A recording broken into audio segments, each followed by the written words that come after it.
함께 찬송 259장 찬송하시겠습니다.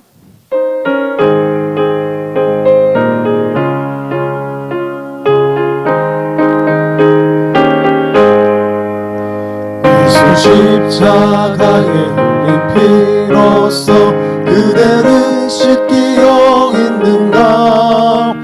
더러운 죄 희게 하는 능력을 그대는 참으시 하는가? 예수의 보혈로 그대는 씻기어 있는가? 마음속에 여러 가지 죄악이 깨끗이 씻기어 있는가? 주 예수와 밤낮으로 늘 함께 그대는 행동을 하는가? 아무 때나 어디서나 그대는 십자가 붙들고 있는가? 예수의 보혈로 그대는 씻기어 있는가? 마음속에 여러 가지 죄악이 깨끗이 씻기어 있는가? 주님 예수 다시 올 때 그대는 영접할 예복이 있는가? 그대 몸은 거룩한 곳 천국에 들어갈 준비가 됐는가? 예수의 보혈로 그대는 씻기어 있는가? 마음속에 여러 가지 죄악이 깨끗이 씻기어 있는가? 모든 죄에 더러워진 예복을 주 앞에 지금 다 벗어서 샘물같이 솟아나는 보혈로 눈보다 더 이게 씻으라. 예수의 보혈로 그대는 씻기어 있는가? 마음속에 여러 가지 죄악이 깨끗이 4절입니다. 모든 죄에 더러워진 모든 죄에 더러워진 예복을 주 앞에 지금 다 벗어서 샘물같이 솟아나는 보혈로 눈보다 더 이게 씻으라. 예수의 보혈로 그대는 씻기어 있는가? 마음속에 여러 가지 죄악이 깨끗이 씻기어 있는가?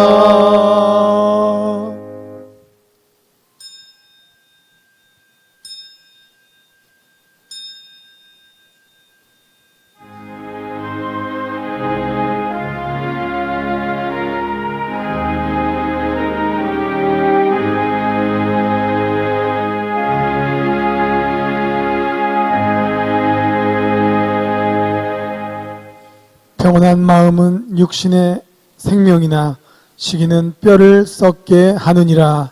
아멘.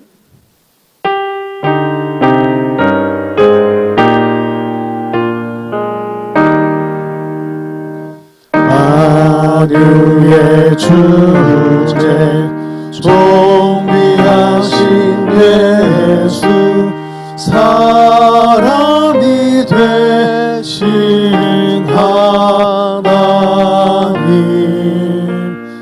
나 사모하여 영원히 섬길 내 영광 되신 주로다.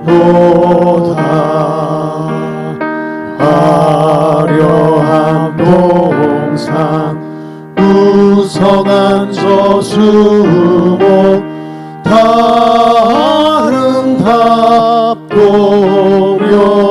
묘하다. 순전한 예수 더 아름다워 봄 같은 기쁨 주시네. 광명한 해와 명랑한 저 달빛 수많은 별들 빛나나 주 예수 빛은 더 찬란하여 참 비교할 수 없도다.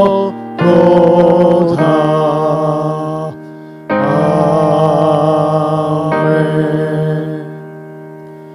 전능하사 천지를 만드신 하나님 아버지를 내가 믿사오며 그 외아들 우리 주 예수 그리스도를 믿사오니 이는 성령으로 잉태하사 동정녀 마리아에게 나시고 본디오 빌라도에게 고난을 받으사 십자가에 못 박혀 죽으시고 장사한 지 사흘 만에 죽은 자 가운데서 다시 살아나시며 하늘에 오르사 전능하신 하나님 우편에 앉아 계시다가 저리로서 산자와 죽은 자를 심판하러 오시리라. 성령을 믿사오며 거룩한 공예와 성도가 서로 교통하는 것과 죄를 사하여 주시는 것과 몸이 다시 사는 것과 영원히 사는 것을 믿사옵나이다. 아멘.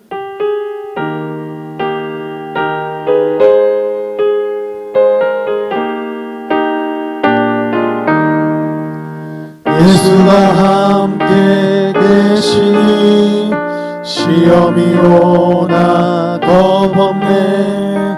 기쁨의 근원 되시는 예수를 위해 삽시다. 날마다 주를 섬기며 언제나 주를 기리고 그 사랑 안에 살면서 단 길로 가지 맙시다.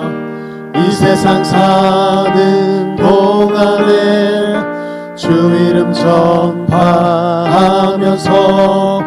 무한한 복나 주시는 예수를 위해 삽시다. 날마다 주를 섬기며 언제나 주를 기리고 그 사랑 안에 살면서 딴 길로 가지 맙시다.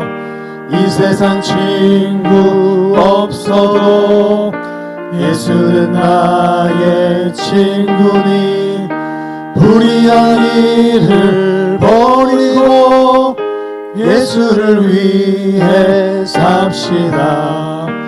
날마다 주를 섬기며 언제나 주를 기리고 그 사랑 안에 살면서 딴 길로 가지 맙시다. 주께서 심판하실 때 잘했다 칭찬하리니 이러한 상급 받도록 예수를 위해 삽시다. 날마다 주를 섬기며 언제나 주를 기리고 그 사랑 안에 살면서 딴 길로 가지 맙시다.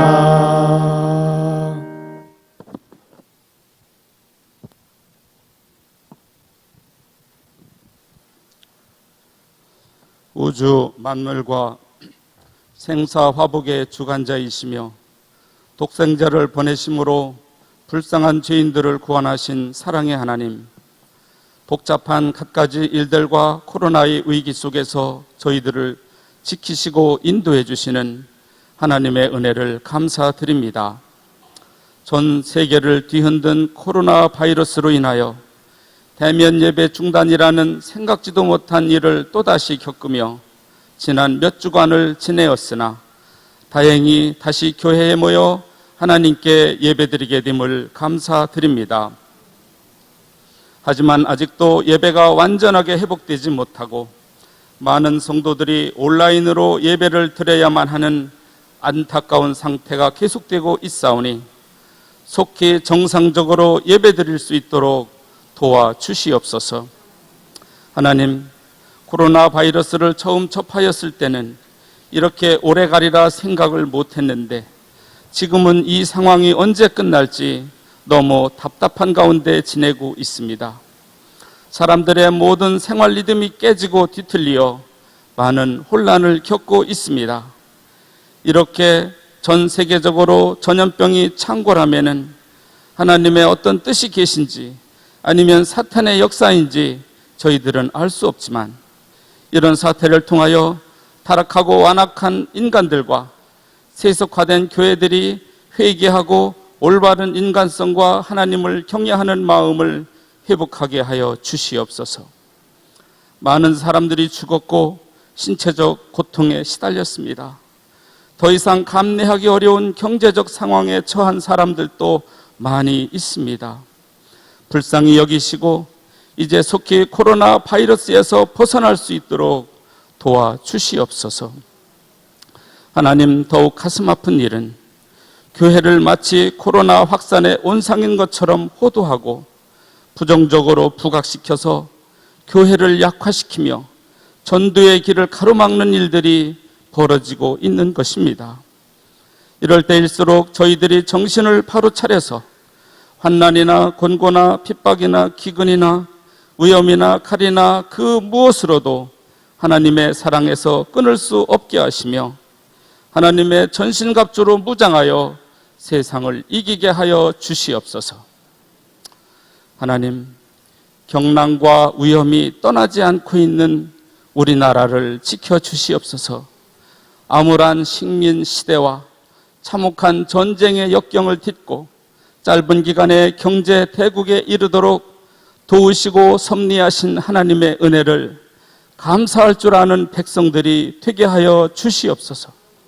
사람들을 편을 갈라서 서로 싸우게 하고 인기 노름으로 속여서 이득을 취하려는 악한 지도자들을 제하여 주시옵소서. 청렴결백하고 진실된 지도자를 분별할 줄 아는 현명한 국민들이 되게 하여 주시옵소서. 속히 통일이 평화롭게 이루어지게 하시고 복음의 빛이 강하게 빛나는 나라가 되도록 세워 주시옵소서. 낙후되었던 이 당진 땅에 일찍이 큰 교회를 이루게 하신 하나님, 우리 교회가 하나님의 뜻에 합한 교회로 나아가기를 원합니다. 인간의 욕심이나 듣기 좋은 구호나 사람에게 좋게 하고 싶은 유혹에 빠지지 않게 하시고 기도하고 합력하며 지혜롭게 분별하여 이 지역과 세상을 향하여 빛과 소금의 역할을 잘 감당하는 본보기가 되는 교회로 인도하여 주시옵소서.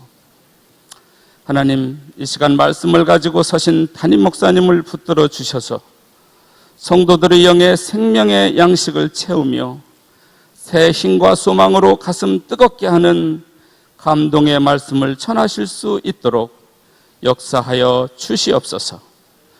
함께 사역을 감당하시는 부목사님들에게도 소망과 기쁨의 귀한 목회의 길로 이끌어 주시옵소서. 하나님, 남모를 어려움에 괴로워하는 성도들, 감당하기 힘든 병고로 고생하고 있는 성도들이 있습니다. 어루만져 주시고 위로하여 주시고 치유하여 주시고 해결하여 주시어 평강의 기쁨을 선물하여 주시옵소서. 곳곳에서 봉사하는 손길들 위에 기쁨을 더하여 주시옵소서. 이 시간 교회에서 또는 온라인으로 예배드리는 모든 성도님들에게 하나님의 크신 은혜와 평강으로 함께하여 주시옵소서. 모든 말씀 우리를 구원하신 예수 그리스도의 이름으로 간절히 기도드리옵나이다. 아멘. 두 손들어 하나님께 영광 돌립니다. 모든 영광을 하나님께, 모든 영광을 하나님께, 온 마음과 뜻 다해 주 사모합니다. 모든 영광을 하나님께.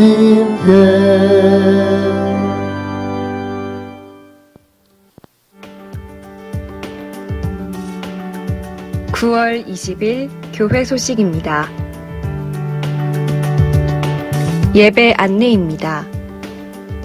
주일 낮 예배, 새벽 기도회, 수요 기도회가 현장 예배를 재개했습니다.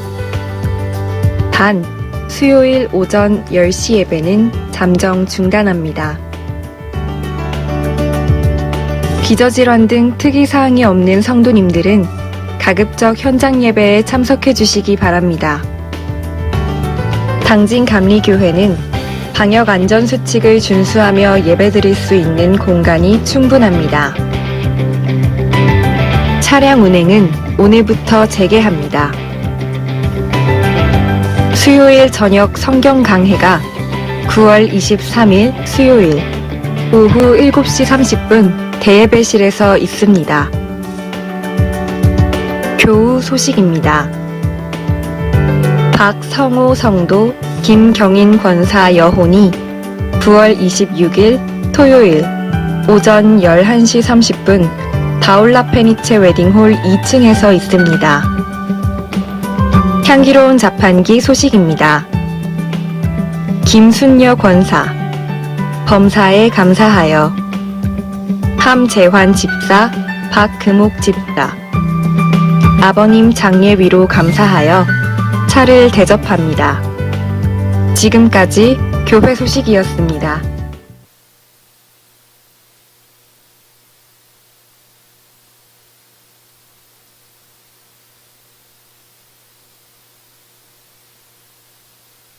좌우에 계신 분들과 인사 나누시겠습니다. 하나님의 평안을 누리시기 바랍니다. 네, 오랜만에 교회에서 성도님들 만나 뵙게 돼서 너무 기쁘고 또 감사합니다. 오늘 톡에 필요한 인쇄물은 로비에 준비되어 있습니다. 시편 131편 1절부터 3절 말씀 합독하시겠습니다. 여호와여, 내 마음이 교만하지 아니하고 내 눈이 오만하지 아니하오며 내가 큰 일과 감당하지 못할 놀라운 일을 하려고 힘쓰지 아니하나이다. 실로 내가 내 영혼으로 고요하고 평온하게 하기를 젖된 아이가 그의 어머니 품에 있음 같게 하였나니 내 영혼이 젖된 아이와 같도다. 이스라엘아, 지금부터 영원까지 여호와를 바랄지어다. 아멘. 내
중세기 때에 숨겨진 얘기인데 유럽의 어느 높은 산의 꼭대기에 봉쇄 수도원이 있었습니다. 우리나라에도 이 봉쇄 수도원이 몇 군데 있는데 이곳의 수도사들은 사회와 단절된 상태에서 생활하며 평생 밖으로 나오지도 않습니다. 그런데 어느 날 이른 아침부터 누군가가 찾아와서 문을 두드립니다. 이상하게 생각한 수도사가 밖에 나가 보니까 밤새도록 이 산꼭대기에까지 오르느라고 심히 피곤해 보이는 30대의 중년 사내가 혼자서 있었습니다. 수도사가 질문합니다. 누구를 찾으시나요? 중년 사내가 대답합니다. 예, 저는 마음의 평온을 찾습니다. 바로 이 에피소드의 주인공이 작품 신곡의 저자요 그 유명한 시성 단테 알리기레리였다고 합니다. 오늘 설교를 여러분들에게 질문 하나 하는 것으로 시작해 보려고 합니다. 각자 진실하게 대답을 하시되 속으로 대답하시면 되겠습니다. 지금 예배드리는 지금 이 시간에 여러분들의 마음이 평안하십니까? 본문 2절에 보시면 내 영혼으로 고요하고 평온하게 이런 말씀이 있는데 이 말씀이 표준세 번역에는 내 마음은 고요하고 평온합니다. 이런 뜻입니다. 마음이 고요하다. 이 말은 차분히 가라앉았다, 조용하다, 안정이 됐다 이런 뜻이고 마음이 평온하다고 하는 말은 파도가 일지 않는다, 넉넉하고 포근하고 따뜻하다 그런 뜻입니다. 설명을 드렸으니까 다시 한번 질문 드릴게요. 지금 여러분들의 마음은 차분히 가라앉아 있고 고요하고 안정되었고 넉넉하고 따뜻합니까? 어떤 좋은 환경보다도 높은 지위에 오르는 것보다도 더 많은 것을 소유하는 것보다도 우리 마음이 항상 고요하고 평온한 게 가장 큰 복이라고 하는 사실을 믿으시기를 바랍니다. 생각해 보세요. 엄청나게 많은 것을 소유하고 있어요. 높은 자리에 있어요. 그런데도 그의 마음이 늘 불안하고 근심이 많고 마음속에 풍랑이 일어나고 그래서 밤에 잠을 자지 못하고 그런다면 그 사람이 복을 누리는 사람인가요? 아니죠. 요즘 신문에 보면 한국 사람의 40%가 코로나 브루, 다시 말씀드리면 코로나 때문에 우울증 증세를 가지고 있다 그래요. 그런데 분명히 상황은 여러 가지로 어렵지만은 그럼에도 불구하고 오늘 예배를 통해서 오늘 말씀을 통해서 저와 여러분들의 마음이 고요하고 평온하게 회복되는 은혜가 임하게 되시기를 바랍니다. 오늘 본문 시편 131편은 다윗 왕이 지은 시지요. 그런데 이 다윗은 여러분들이 잘 아시는 대로 이스라엘의 두 번째 왕입니다. 그러나 그의 일생을 추적해 보면 너무 어렵고 힘든 고난의 생활의 연속이었어요. 특별히 시퍼렇게 살아있는 권력인 당시의 사울 왕이 처음에는 다윗을 좋게 봐가지고 자기 딸을 아내로 주었잖아요. 사위로까지 삼았잖아요.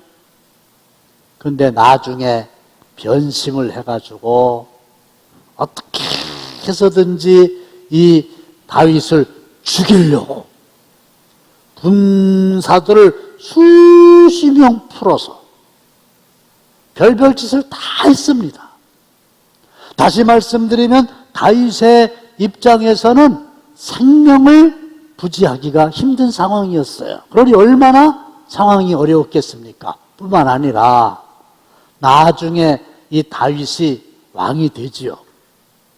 근데 나이가 많아서 늙은 어느 날,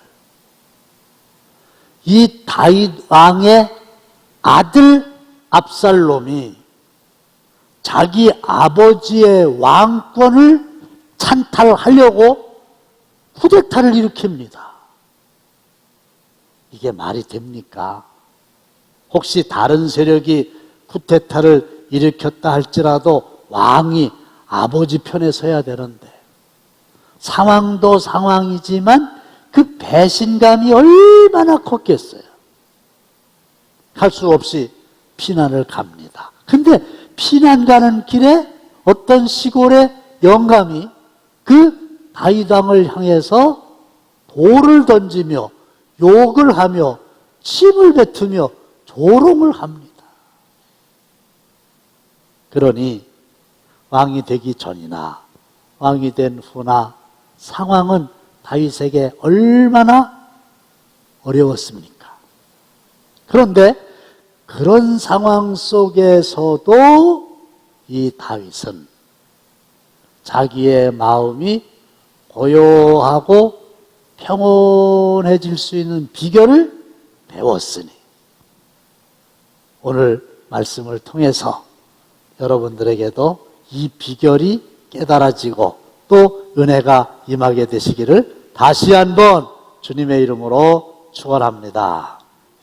그러면 첫째로 우리의 마음을 고요하고 평온하게 유지하는 비결이 있는데 그게 뭐냐? 교만을 버리라. 내 마음이 고요하고 내 마음이 평온해지는 것은 없는 어떤 것을 더 얻어야 되는 게 아니라 이미 나에게 있지만 잘못된 것을 버리는 거다. 그게 뭐냐? 교만이다. 그거죠.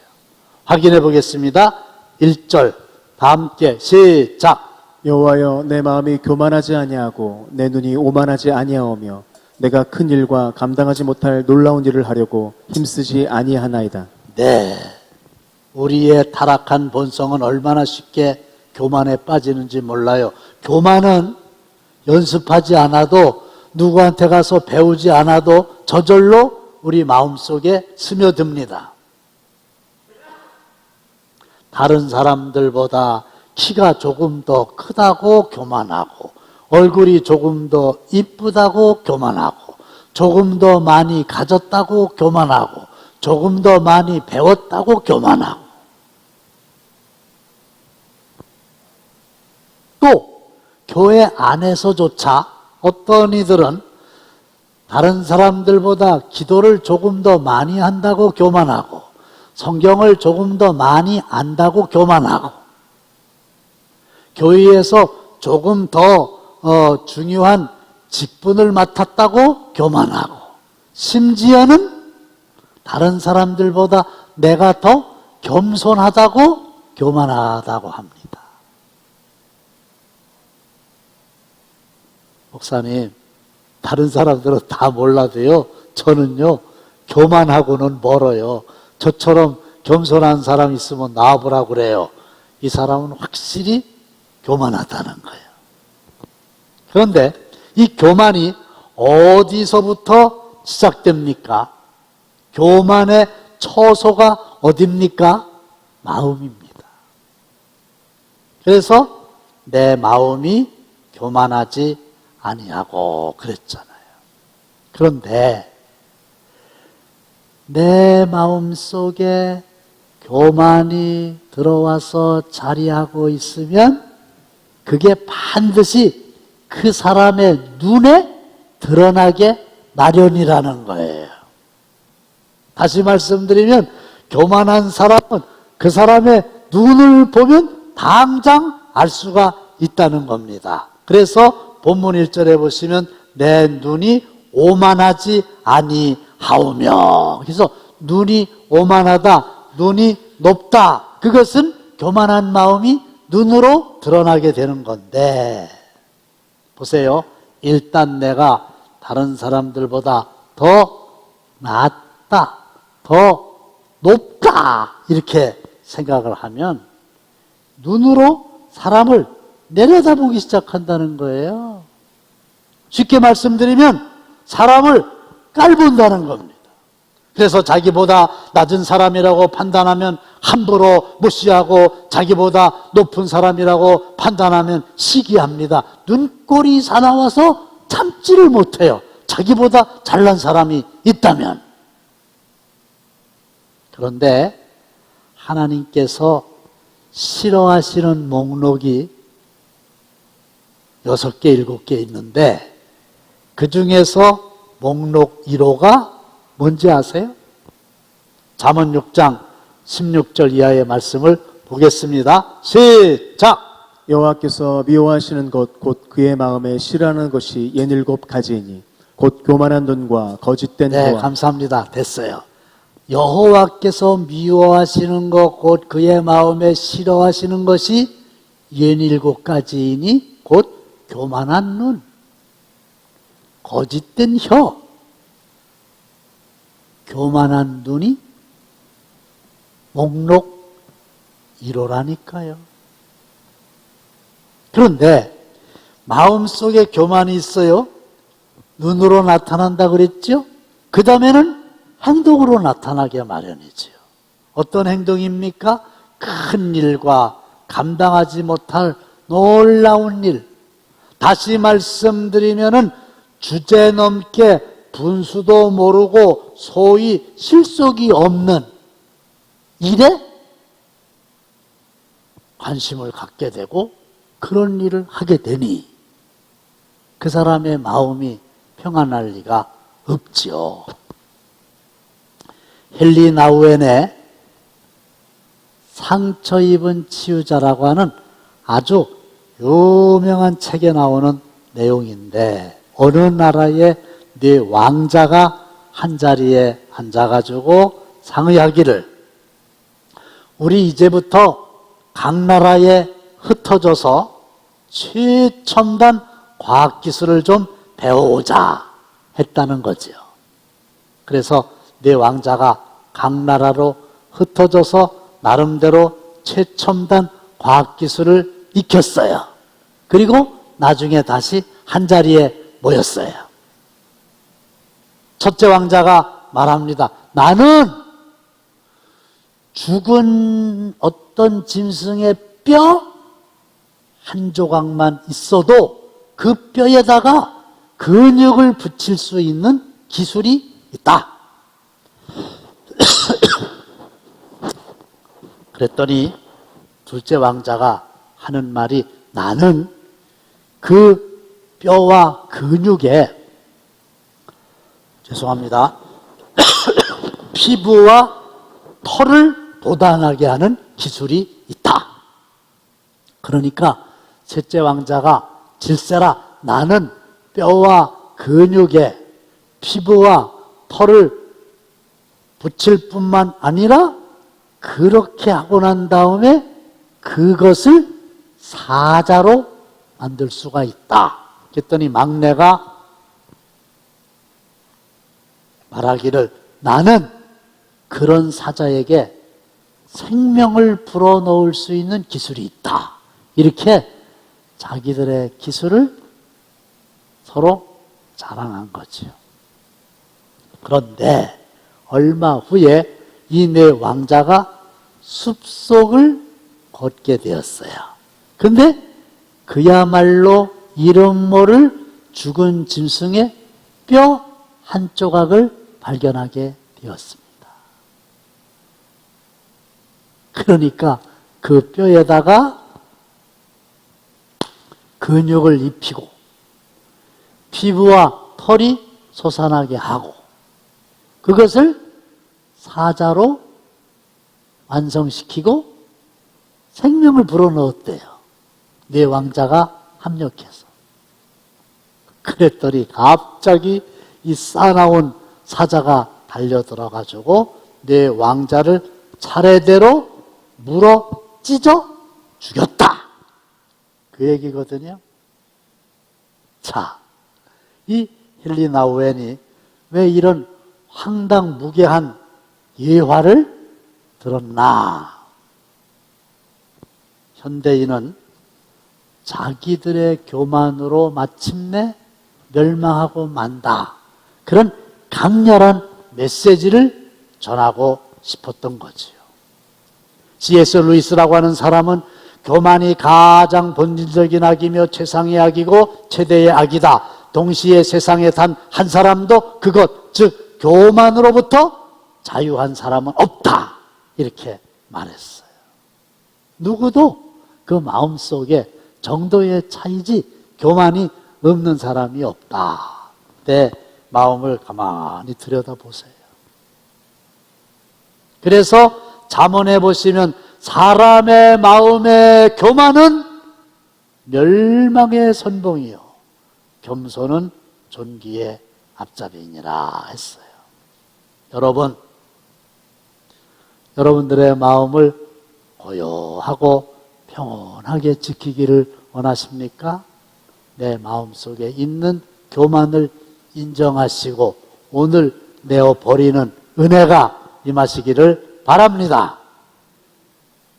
두 번째로는 우리의 마음을 고요하고 평온하게 유지하는 비결은 내가 주님의 품 안에 거하는 겁니다. 2절에서 확인해 보겠습니다. 시작! 실로 내가 내 영혼으로 고요하고 평온하게 하기를 젖된 아이가 그의 어머니 품에 있음 같게 하였나니 내 영혼이 젖된 아이와 같도다. 갓난 아기가 태어났잖아요. 그러면 끊임없이 엄마의 젖을 요구하죠. 그 젖먹이 아이들 보면은 엄마를 원하는 게 아니라 엄마의 젖을 원한다고 볼 수 있어요.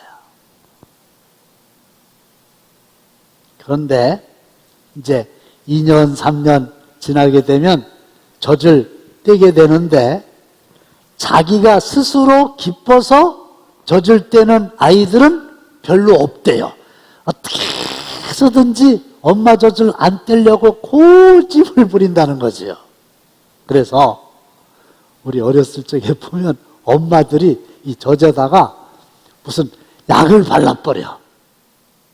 그러면 이제 이 녀석이 젖을 빨다가 너무 쓰니까 이제 그때부터 억지로 젖을 떼는 거지요. 그런데 인간으로 태어나서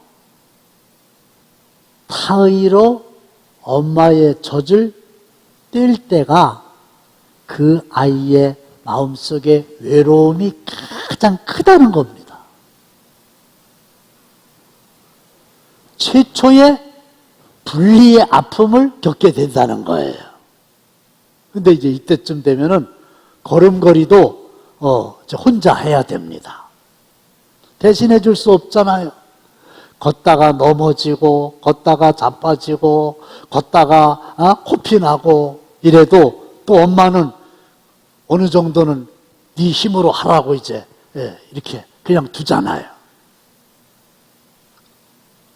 그런데 어느 날 진짜 넘어져가지고 코에서 코피가 막 나고 그러면은 옆에 있던 엄마가 그 어린아이를 품에 따뜻하게 안아주지 않겠습니까?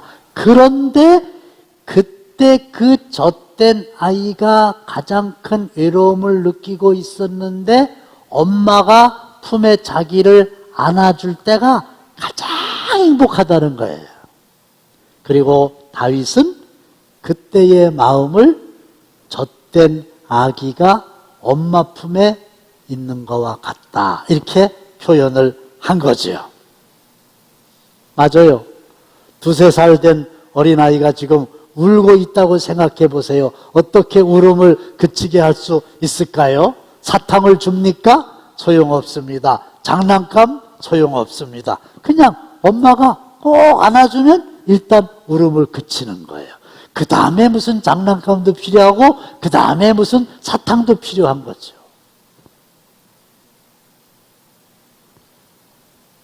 어느 외국의 유명한 미술가 협회에서 평안이라는 주제로 작품을 공모했어요. 많은 사람들이 나름대로 평화로움을 표현하기 위해서 노력을 했겠지요. 그런데 그 출품된 작품을 보면 바람과 구름이 한 점 없는 망망대해에 고요히 떠가는 배 한 척. 얼마나 평온하냐 그 말이죠. 또 권태로울 만큼 한적한 시골의 전원 풍경, 또 불 깨지는 노을을 배경으로 한 연인의 다정스러운 모습, 또 푸른 초장에서 양들이 한가로이 풀을 뜯어먹는 풍경. 그런데요, 예상을 뒤엎고 최종적으로 대상을 수상한 작품은 의외의 그림이었다는 거지. 어떤 그림이었느냐? 파도가 거칠고 흉흉하게 몰아치는 험상궂은 날씨가 배경이에요. 그 바닷가에 작은 오두막집이 하나 있어요. 그런데 그 오두막집 안에 엄마가 어린 아이를 안고 있는 그림이었다는 거죠. 바로 오늘 있는 성경 말씀을 생각하면서 그린 그림이 아니겠어요? 주의 친절한 팔에 안기세 우리 마음이 평안하리니 항상 기쁘고 복이 되겠네 영원하신 팔에 안기. 다 같이 주의 팔에 그 크신 팔에 안기세 주의 팔에 영원하신 팔에 안기세. 주님의 말씀이 내 안에, 아니 주님이 내 안에, 그리고 내가 주님 안에, 이게 바로 주님의 품에 거하는 거잖아요. 다른 곳에서 평안을 찾으려고 방황하지 마십시오. 어미 품에 안긴 젖된 아이처럼 주님의 품에 안길 때 하나님은 우리의 마음을 고요하고 평온하게 지켜주실 줄로 믿습니다. 마지막 세 번째, 마음을 고요하고 평온하게 유지하는 비결은 여호와를, 하나님을 바라보는 거예요. 확인하겠습니다. 3절입니다. 시작. 이스라엘아 지금부터 영원까지 여호와를 바랄지어다. 여호와를 바랄지어다. 그런데 이 바랄지어다라고 하는 말이 히브리어로는 야할이라고 하는데 소망을 두다, 믿고 기다린다, 끈기 있게 기다린다, 그런 뜻이에요. 다시 말씀을 드리면 우리가 하나님께 소망을 두고 하나님을 바라보고 하나님을 신뢰하고 하나님을 기다릴 때 그 하나님이 우리의 마음속에 고요와 평안을 주신다는 거죠. 하루는 예수님께서 제자들과 함께 갈릴리 호수를 건너고 있었어요. 갑자기 불어닥친 폭풍 때문에 배에 물이 들어왔잖아요. 배가 뒤집힐 상황이 됐어요. 그 안에 있던 제자들 사색이 됐어요. 근데 예수님은 배 뒤편에서 주무시고 계셨어요. 그때 제자들이 예수님께 가가지고 예수님을 흔들어서 깨웁니다. 선생님, 우리가 죽게 됐는데 왜 돌보지 않습니까? 예수님이 잠에서 깨어나셨습니다. 바람과 바다를 향해서 꾸짖으셨습니다. 바람아, 바다야, 잔잔하라, 고요해라. 그랬더니 바람과 바다가 잔잔해졌지요. 그때 예수님이 제자들을 향해서도 책망하셨어요. 어찌하여 이렇게 무서워하느냐? 너희가 어찌 믿음이 없느냐? 믿음이 없기 때문에 두려움이 왔다는 거예요. 하나님이 나를 지켜주신다는 것을 믿으면 어려운 상황 속에서도 평온을 유지할 수 있다는 거예요. 시골의 어느 목사님이 주위에 있는 큰 교회로부터 주일날 오후에 와서 말씀을 좀 전해주시오라고 하는 부탁을 받게 됐어요. 설교 초청을 받은 겁니다. 그래서 이제 설교를 준비하고 있는데 주일 전에 그 큰 교회의 사무실에 사무원한테서 전화가 왔어요. 목사님, 오는 주일날 오후에 저희 교회에 오셔서 설교를 하시게 되어 있는데 주보를 만들어야 됩니다. 설교의 본문과 설교의 제목을 좀 알려주세요. 그랬더니 목사님이 네, 설교의 본문은 시편 23편 1절로 6절이고요. 설교의 제목은 여호와는 나의 목자시니 입니다. 기대 사무원이 시편 23편 1절로 6절 여호와는 목자시니. 근데 가만히 생각해 보니까 여호와는 나의 목자시니 뭐가 완성이 안 된 것 같아요. 목사님이 다 말씀을 안 하신 것 같아요. 그래가지고 또 질문합니다. 여호와는 나의 목자시니 그 다음은요? 그러니까 목사님이 대답하기를 여호와는 목자시니 그거면 됐지 뭐가 더 필요해? 여호와는 나의 목자시니 그거면 됐다 이거야. 뭐가 더 필요하냐 이거야. 초청받은 목사님이 주일날 설교하러 이웃교회에 갔어요. 설교하기 전에 주보를 봤더니 세상에 깜짝 놀랄 만한 일이 벌어진 거예요. 왜냐? 목사님 설교의 제목이 주보에 어떻게 나와 있느냐? 여호와는 나의 목자시니 그거면 됐지 뭐가 더 필요해? 이렇게 하는 거예요. 그런데 가만히 생각해 보면요, 그거면 된 거 아닙니까? 살아계신 하나님이 나를 지켜주시면 그것으로 우리는 평안할 수 있는 거 아닙니까? 제가 시간이 좀 남았네요.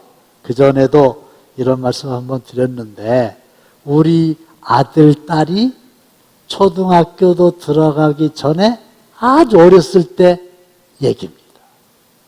어느 해 여름에 이 아들, 딸을 데리고 제 아내와 함께 금강유원지에 캠핑을 갔어요. 텐트를 가지고. 가서 이제 잘 못 치지만 나름대로 텐트를 쳤어요. 그런데 갑자기 여름이니까 비가 쏟아지는 거예요. 그러니까 내 아내는 비가 텐트 안으로 들어오지 못하도록 이것저것 갖다가 막 막고, 저는 비를 맞으면서 그 야전삽을 가지고 바깥에 나가가지고 텐트의 그 주위에 고랑을 파는 거예요. 물이 안 들어오게. 옷 다 젖었어요. 비가 계속 와요. 근데 이제 고랑을 다 팠다 싶어가지고 안에 들어가 봤더니 세상에 우리 아들, 우리 딸은요, 비 오는 거와 아무런 관계가 없더만 그냥 그 안에서 너무너무 이쁘게 잠을 자고 있는 거예요. 왜요?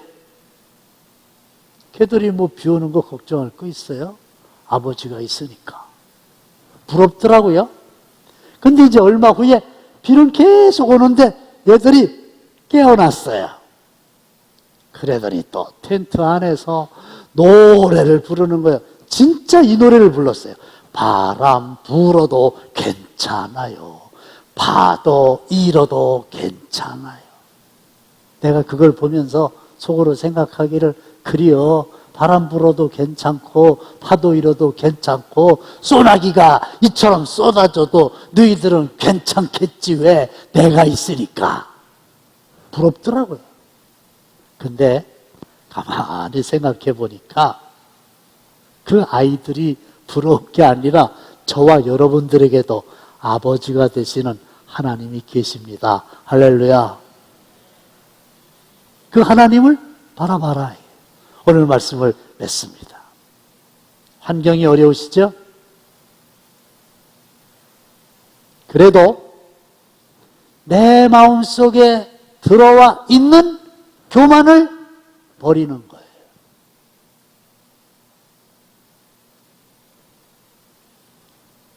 눈이 너무 높지 않은 거예요. 감당하지 못할 일에 생각을 두지 않는 거예요.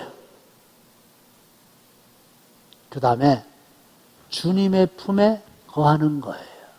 그리고 여전히 하나님을 바라보는 거예요.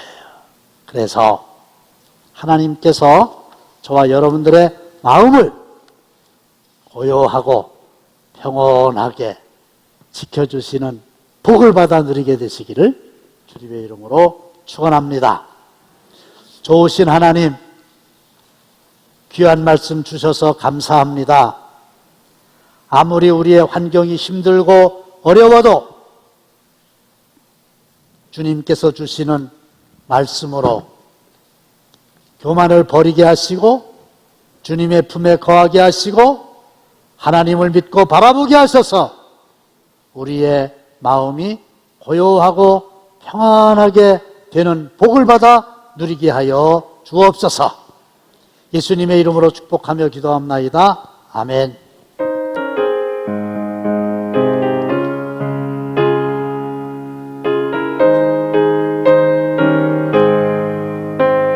슬픈 마음 있는 사람 예수 이름 믿으며 영원토록 변함없는 기쁜 마음 얻으리.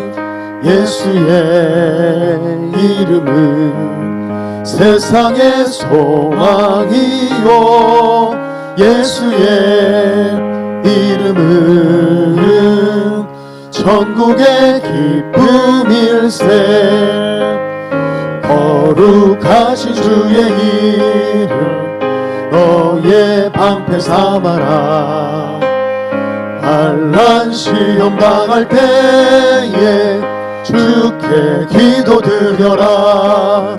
예수의 이름은 세상의 소망이요 예수의 이름은 천국의 기쁨일세. 존귀하신 주의 이름 우리 기쁨 되도다. 주의 품에 안길 때에 기뻐 찬송 부르리. 예수의 이름은 세상의 소망이요 예수의 이름은 천국의 기쁨일세. 우리 갈 길 가나도에 보좌 앞에 나아가 왕의 왕께 경배하며 멸류관을 드리니. 예수의 이름은 세상의 소망이요 예수의 이름은 천국의 기쁨일세.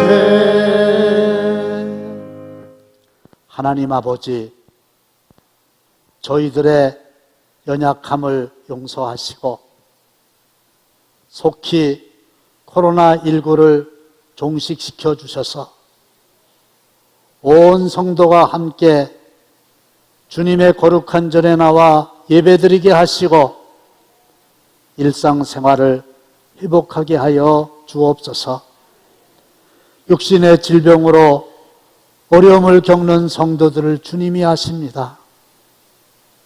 이번 주에도 또 병원에 가서 암의 여부를 진단받아야 되는 성도가 있습니다. 주님께서 능력의 손으로 치유하여 주시고 회복시켜 주옵소서. 경제적으로 너무 어려워서 그야말로 눈물 흘리며 밤잠을 이루지 못하는 성도들이 있는 것 주님이 아십니다.